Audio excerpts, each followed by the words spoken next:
Ümumölkə üzrə baş verən üsyanın 16-cı günündə İranın müxtəlif şəhərlərində geniş miqyaslı toqquşmalar və üsyankar gənclərin cəsarətli hərəkətləri müşahidə olunub.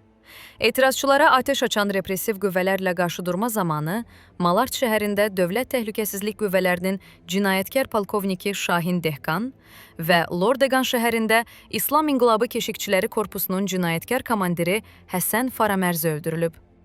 İranda daha bir sepah zabiti, sosial şəbəkələrdə və etiraz dairələrində cəllad kimi tanınan Mehdi Rəhimi etirazçılar tərəfindən güllələnərək öldürülüb. Hadisənin 3 yanvarda Malik Şahi şəhərində baş verdilir. Rəhimi həmin gün sepah qüvvələrinə etirazçılara atəş açmaq əmri verməkdə ittiham olunurdu. Yerli mənbələrə və şahidlərə görə bu əmrin nəticəsində azı 9 nəfər həlak olub. Hadisədən sağ çıxan bəzi nümayişçilər sonradan Rəhiminin ünvanını müəyyən edərək ona qarşı ev ziyarəti adlandırılan qisas hücumu həyata keçiriblər. Zabit hadisə yerində ölüb. Məşəd şəhərinin Narkotiklərlə Mübarizə Polis İdarəsinin rəisi, polkovnik leytenant Cavad Kəşavars, silahlı ixtişaşçılar tərəfindən həyata keçirilən hücumda öldürülüb. Qeyd edək ki, İranda etirazlar 28 dekabrdan etibarən milli valyutanın dəyərdən düşməsi səbəbindən davam edir. İranın dövlət mediası iqtisadi böhrana qarşı keçirilən etirazlar zamanı təhlükəsizlik qüvvələrinin onlarla üzvünün öldürüldüyünü bildirir. Bu arada parlamentin sədri ABŞ və İsraili Vaşinqtonun İrana hücum edəcəyi təqdirdə cavab zərbələri ilə hədələyib. Dövlət televiziyasının məlumatına görə son ixtişaşlar zamanı İsfahan əyalətində polis və təhlükəsizlik qüvvələrinin 30 üzvü, ölkənin qərbində yerləşən Kirmanşah əyalətində isə daha 6 nəfər öldürülüb. Yarı rəsmi Tasnim xəbər agentliyi ölkə üzrə etirazlar zamanı ümumilikdə 109 təhlükəsizlik əməkdaşının həlak olduğunu bildirib. İran Qızılay Para Cəmiyyəti isə Golestan əyalətinin paytaxtı Qorqan şəhərində yardım binalarından birinə edilən hücum zamanı qurumun bir əməkdaşının öldüyünü açıqlayıb.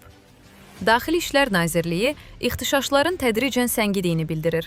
Baş prokuror isə xəbərdarlıq edib ki, ixtişaşlarda iştirak edən şəxslər ölüm cəzası ilə üzləşə bilərlər.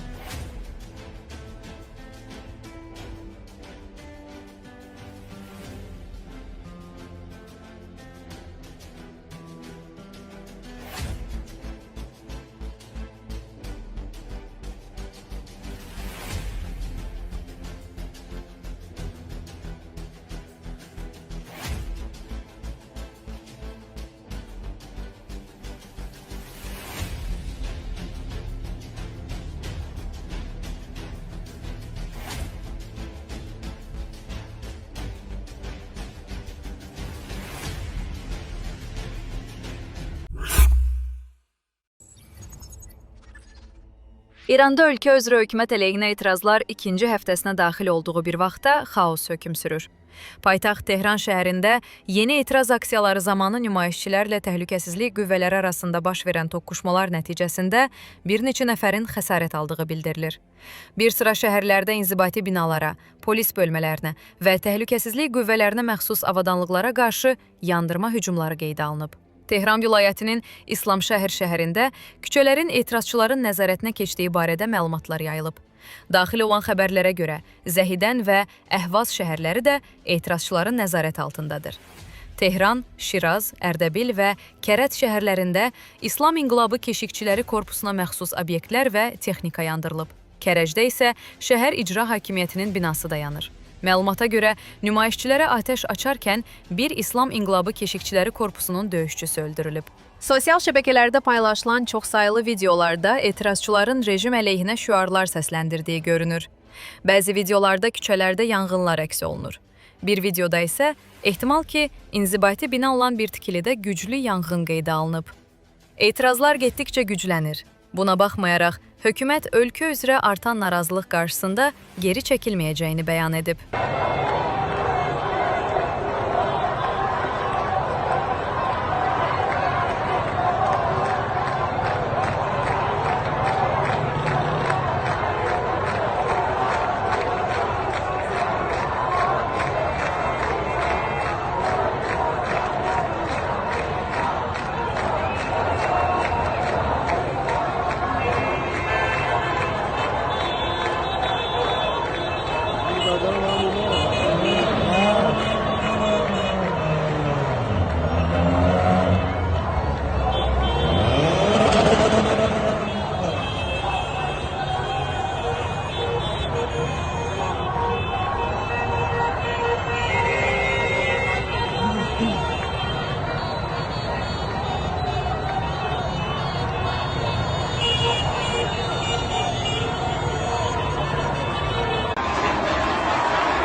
19 دی ماه.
جمعه 19 دی ماه جمعیت سر سر پاسداران خیابون دولت.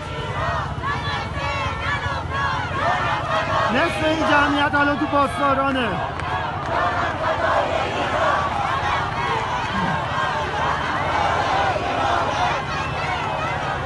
ببینید مردم حالا میگن مردم رو میکشن.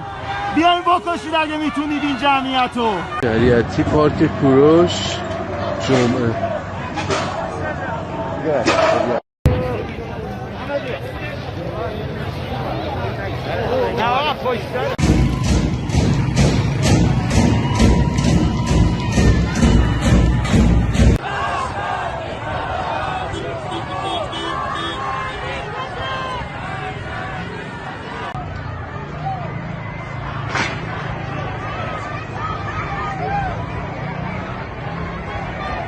جمعیت بسیار زیادی در همین ساعت اولیه شکل گرفت.